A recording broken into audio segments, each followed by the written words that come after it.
All right, let's dive right in. We're going to go on this incredible journey, tracing exactly how the food on your plate becomes the very power that fuels every single one of your cells. I mean, it seems almost magical, right? How does a simple sandwich become the energy that powers your thoughts, your movements, everything? It feels impossible. So let's pull back the curtain and really see how it all works. Okay, so our journey starts in what you can basically think of as the body's main processing plant. We're talking about the digestive system, of course. This is where all the raw materials first arrive and get broken down. Unlike a plant, we can't just soak up the sun and make our own food. Nope, we've got to eat it. And this whole process, called holozoic nutrition, is just a fancy way of saying we take in solid food and break it down to get all the good stuff out. It's the absolute first crucial step on this whole energy journey. So, the food you eat, it goes on this one-way trip through what's called the alimentary canal. It's basically a long tube that runs from your mouth all the way down to the other end. Just think of it like an assembly line, where every single station has a very specific, important job to do. And what's so cool here is how specialized everything is. The stomach, it's like this muscular cement mixer, just churning up food with acids and enzymes to start breaking down proteins. But, the real star of the show is the small intestine. This is where the magic really happens. Its surface area is massive, covered in these tiny finger-like things called villi, and they're all designed to absorb the absolute maximum amount of nutrients into your bloodstream. Then you've got the large intestine, which kind of handles the cleanup crew duties. But that main tube, the alimentary canal, it doesn't work alone. No way. It has this vital support crew, the accessory glands. I mean, even before you swallow, your salivary glands are already on the job, using an enzyme called amylase to attack starches. Meanwhile, the liver is producing bile to deal with fats, and the pancreas, oh, it's a total powerhouse, just releasing this cocktail of enzymes to tackle pretty much every food group you can think of. So what's the result of all this? After all that mechanical churning and chemical breakdown, it's actually pretty simple.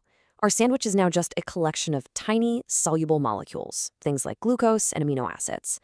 The processing plant has officially done its job. The fuel is refined and it's ready for delivery. All right, so the fuel is refined and now it's cruising through the bloodstream. But how does it get from that main highway into the individual houses, our cells? Well, that brings us to the next part of our story, crossing the cellular border. So to actually get inside a cell, a molecule has a couple of options. First, there's passive transport.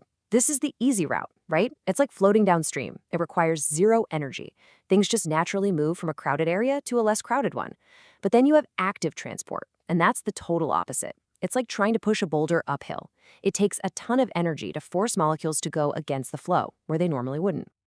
The simplest type of passive transport is something called diffusion. And a perfect example of this happens in our lungs every second. When you breathe in, you've got a high concentration of oxygen in your lungs and a low concentration in your blood. So what happens? The oxygen just diffuses right across into the blood. Simple as that. No energy required. Now, osmosis, that's just a special name for the diffusion of water, specifically across a cell's membrane. See, our cells are in this constant dance, trying to perfectly balance the amount of water inside versus outside. And this balance isn't just important, it is absolutely critical for survival. Things can go very, very wrong when it gets disrupted. And this is exactly what happens when that balance is off. Let's say a cell is in what's called a hypotonic solution. That just means the liquid outside is too watery, not concentrated enough. So to try and even things out, water floods into the cell. And since an animal cell doesn't have a rigid wall to protect it, it just swells up like a balloon and can literally burst. Yeah, not good.